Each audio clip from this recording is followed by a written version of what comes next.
I don't know about y'all, but Kate will have to grow on me because as of now, I am not feeling sis. But let's talk about it.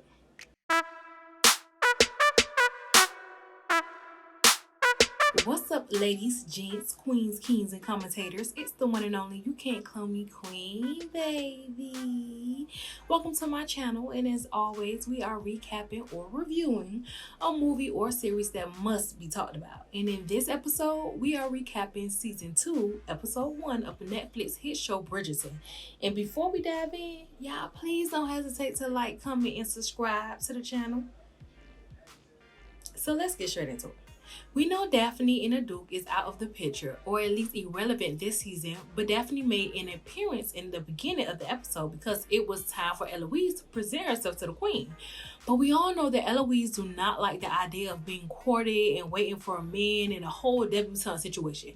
So my girl was doing all that she could to get out of it. But she is a Bridgerton, and they are A1 class in society, so she doesn't have a choice. But one thing about it, Eloise will find a way to finesse the entire situation. Just gets over with. So she got lucky at the presentation for the Queen because just like me and everyone in town, the Queen was waiting for Lady Whistledown to pop up, and she did, in the middle of the young ladies presenting themselves and right before Eloise, so she was in the clear.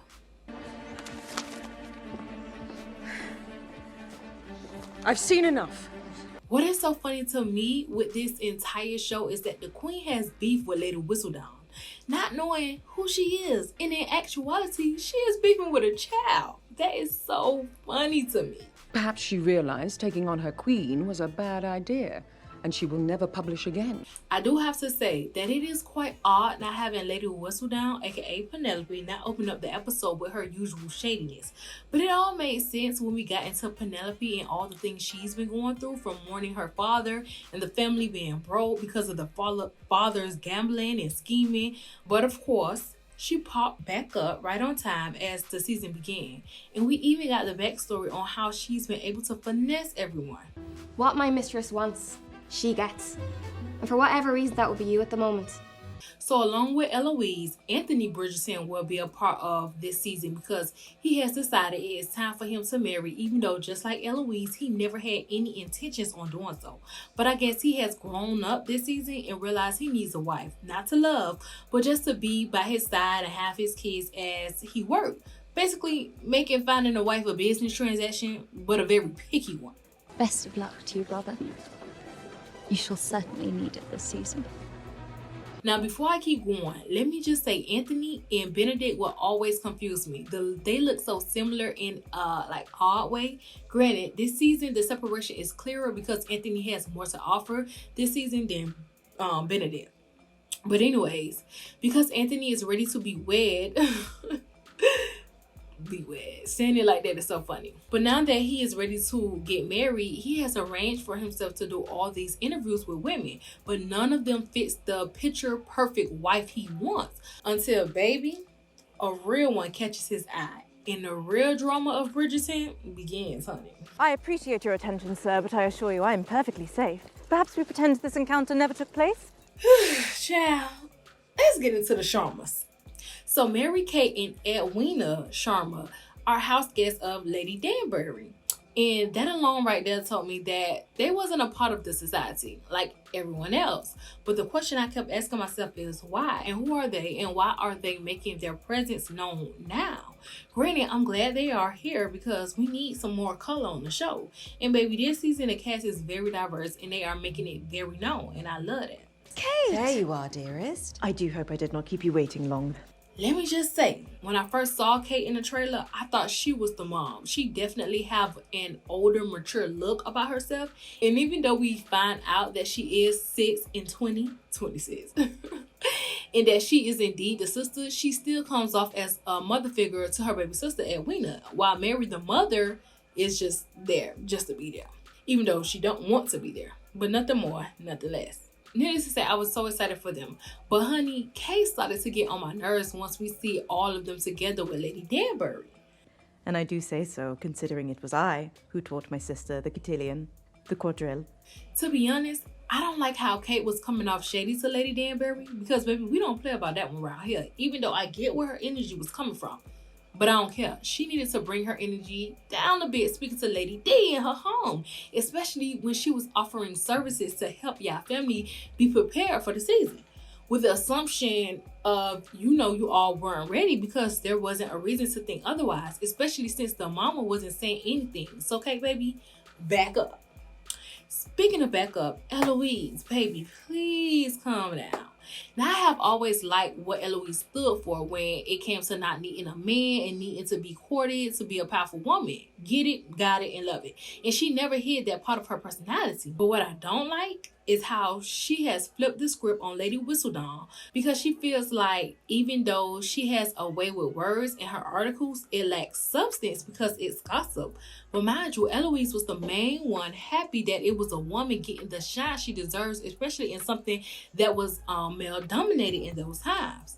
Like, Eloise, girl, please, gossip isn't supposed to be substance. It's supposed to be messy. That doesn't mean Lady Whistledown herself lacks education and isn't well-rounded. Imagine if Whistledown wrote like this, instead of simply turning our eye to every newly minted debutante. So moving on in the show, it is time for the first ball of the season, and Lady Danbury usually kicks it off. And we know that she is trying to get Kate and Edwina courted, but Kate has already made it clear that she is only trying to guide her sister into finding a great husband, and she wasn't worried about herself. I will not be taken to the floor tonight, Lady Danbury. Is there someone back home you've yet to tell me about? Come. Now, the reason I love Lady Danbury is because she knows her role and she owns it, because at this point, she's lived her life. So she does what she needs to do in society and going on by her day. And by her being somewhat close to the queen, she's able to get to her and speak to her about certain things. And child, the queen be so shady. But Lady Danbury doesn't pay any attention to it because she has an assignment. And if it requires the queen, she's going to make sure it happens no matter what the queen says, shady or not. Your Majesty, I would not think to compare. And rightly so. So being that her and the queen are close, Lady Danbury has made it her mission to make sure the queen crowns Edwina as the one to watch for the season, or as the queen say, her diamond. But the queen has some animosity towards the mother, Mary, for leaving town without letting anyone know. If only you had extended the courtesy of offering your queen a final farewell before you left. So in the episode, we find out that Kate and Edwina aren't real sisters, and the tea gets spilled at the ball that Lady Mary was the diamond of all diamonds during her debutante season, and she was the one to watch. But she fell in love with a clerk, or what the ladies say, a common worker, and not a man of status and wealth. And the man also had a child already, who was Kate. And her and the man ran away back to India, ran to India together with Kate. Mary's parents, the Sheffields, never lived down the shame, did they? Too ashamed to show their faces in London. So we know that Lady Bridgerton is broke, child. Like, they are over there hanging on by a thread and waiting for a family member to come to their aid with some money so they can get back to the way things were, at least financially, which she is hoping happens soon, because one of her daughters is supposed to get married, but she doesn't have a dowry to offer. So Lady Featherton is doing all she can to hold off on the marriage as long as possible, and she is using the mourning of her husband to do so. Missing. I told you it was too soon. You told me you wished for the boy to be out of the house. So back to Eloise, who is dreading this entire process of being matched. And because of it, she wants Penelope by her side every moment and every second. But Penelope is low-key irritated by it because she can't slide off in secrecy to do her Lady Whistledown moves because Eloise is clocking her like crazy. Which I hate, because Eloise is not taking into account that not only is she holding up Penelope, but that she is making her feel bad because Penelope actually liked the process of trying to find a match, even though we know she is obsessed with Colin, child, and she needs to let it go. But Penelope likes the debutante lifestyle while Eloise run from it. So when the guys come asking for Eloise and she turns them down, I think it makes Penelope feel some type of way. But regardless of the fact, Eloise needs to get out that girl way. And they had a whole argument about this exact thing in the first season. Here you are. Oh, Pen, I'm so glad to see you. Mama is already being insufferable. So moving on, Kate is around here stalking Anthony, and in the midst of it, she hears him talking to some other guys about what he is looking for in a wife, and he said love is the last thing he desires, and that he wants someone with a acceptable face, acceptable wit, and can, be a great Viscountess. Excuse me if I'm saying it wrong. Basically, everything Kate doesn't want for her sister and doesn't want for herself, even though she says she isn't looking for someone. She is self-crushing on Anthony, even though his words have turned her off completely.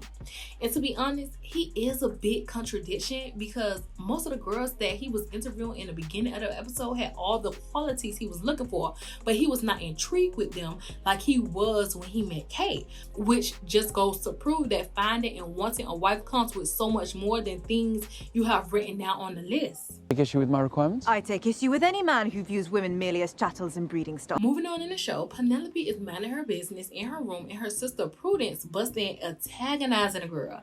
It was pissing me off because Penelope don't bother nobody. She tried to write her gossip in secret and stay low-key. So for Prudence to bust in her room and make her feel bad got me upset. Especially when Prudence can't even get anybody to match with. So she need to be putting more energy into that. And her mom isn't no better because she puts Penelope down more than the damn sisters. Like, let that girl be. You out here putting pressure on her, but don't got any money for them. And trying to sell a girl books. Just a mess, child. You must stop wasting your precious time on such pointless pursuits as writing silly letters. Moving on, Lady Danbury finally confronts Kate about everything that has been going on with her and her sisters being pursued this season. And it is revealed that the Sheffields, who are the parents of Lady Mary, because she is Lady Mary Sheffield's charmer. But anyways, her parents are the Sheffields. So the parents of Lady Mary has set some stipulations for Edwina to get married to a man of nobility. And in return, they would get a lot of money. Now, the grandparents have set these demands because they already feel like Mary has disappointed them and ruined their reputation by not marrying someone wealthy when she was supposed to. So now they are putting the pressure on Edwina since she is, the true daughter of Mary and not Kate. Teaching her twice as much and watching her work twice as hard as anyone else. Now, Kate knows this, which is why she has took on the road to get her sister. But she is also keeping it a secret from her because she doesn't want her to feel pressure into marrying someone just for the sake of the family. And I, for one, love how Kate cares for Edwina in that sense. Because like I said, you would think that is her mother, the way she preps her for a suitable husband. But it's in a way that she leads her little sister to knowing that she should look for someone to love and care for her and not for the money and the title because, she deserves true love. She would marry quickly only to please us. She would say yes to any man kind enough to ask. So it is finally time for the ball hosted by the Queen, and she is ready to make it known who she will announce to be the Diamond of the season. Because we all know the Queen's word means everything, but only if Lady Whistledown hasn't gone against what she said, being that the entire society listens to them both. So when everyone is presenting themselves in front of the Queen again, Edwina is of course looked past because the Queen has animosity towards her mother. But of course, Lady Danbury said her piece to the Queen to vouch for Edwina.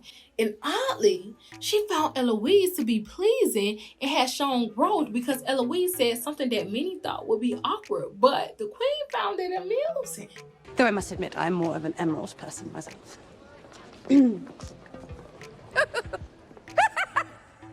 And of course, some of the girls took notice and tried to befriend Eloise because they assumed she would be named the Diamond of the season.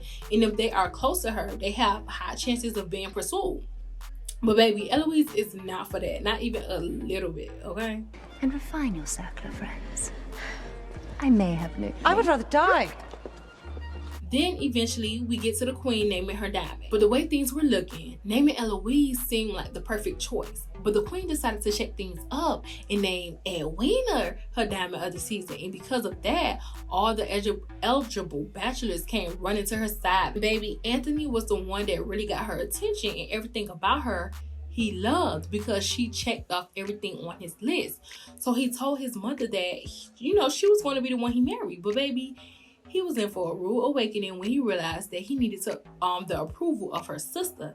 And he seen that Kate was her sister, and when Kate realized it was Anthony her sister was fond of, she snatched Edwina up from him so quick.